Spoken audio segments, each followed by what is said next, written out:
सूत्रों के हवाले से मीडिया को खबर चलाने का अधिकार है और उस पर राजनीतिक प्रतिक्रिया देने में भाषाई लंपटीकरण नहीं होना चाहिए। अरे भाई, आप विपक्ष के नेता हैं, आपको इस बात का एहसास नहीं है किस शब्द का आप इस्तेमाल कर रहे हैं। सूत्र के हवाले से बहुत सारी खबरें चलती है। माननीय सर्वोच्च न्यायालय में विशेष मतदाता गहन पुनरीक्षण विचाराधीन है, उस पर विचारण हो रहा है। तेजस्वी यादव न 3 में है न 13 में है।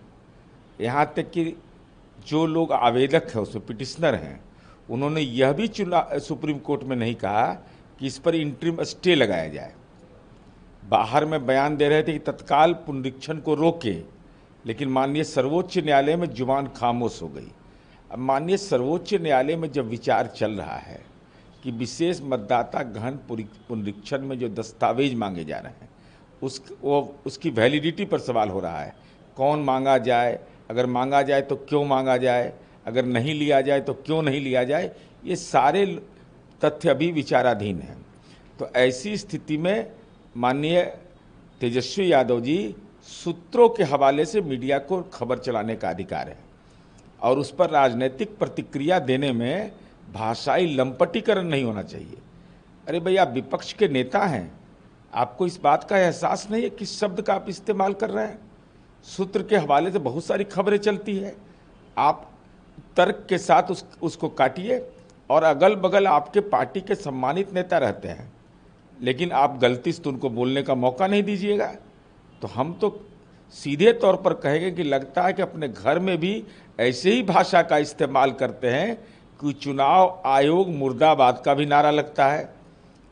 जिस दिन बिहार का चक्का जाम था, आपका चक्का चल रहा था और स्थिति ये हो गई कि अब चुनाव आयोग जैसी संवैधानिक संस्था पर कोई टिप्पणी करने में से पहले 100 बार सोचना चाहिए। साथ ही साथ इस ढंग की भाषा मत करिए इस्तेमाल। ये ज्ञान की धरती है, आपका ज्ञान कल कलंकित हुआ है। उन्होंने ये भी कहा है कि इलेक्शन कमीशन जिस तरीके से काम कर रही है, एक पॉलिटिकल पार्टी के रूप में वो काम कर रही है। मतदाता जागरूकता अभियान जनता दल यू ने चलाया, साइकिल पर मतदाताओं को जागरूक किया हमारे कार्यकर्ताओं ने।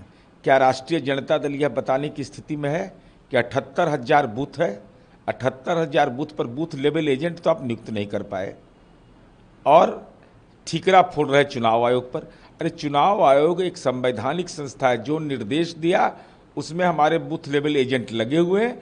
जो निर्देश आएगा उसका भी अच्छे से पालन करेंगे, लेकिन अपनी कमजोरी का ठीकरा चुनाव आयोग पर के मत्थे फोड़ दे। और माननीय सर्वोच्च न्यायालय में जब मामला विचाराधीन हो, ऐसी स्थिति में राजनीतिक टिप्पणी से बचिए। विपक्ष के द्वारा ये कहना है कि इलेक्शन कमीशन की को इतनी जल्दबाजी क्यों हुई, क्यों नहीं वो सुप्रीम कोर्ट के फैसले तक रुक सकती है। यह सवाल अगर विपक्षी दलों से पूछा जाए कि जब माननीय सर्वोच्च न्यायालय में आपने याचिका दाखिल किया तो सर्वोच्च न्यायालय का मेरे पास जो ऑब्जर्वेशन है कि कॉपी मेरे पास है, उसमें इंटरिम स्टे का अनुरोध ही नहीं किया। तो यह आपका मुद्दा है ना कि आपने इसके लिए प्रेशराइज नहीं किया। तो सुप्रीम कोर्ट में जब मामला चल रहा है तो आपको बोलने में क्या परेशानी थी? आप इस मुद्दे को वहाँ गंभीरता से उठाते।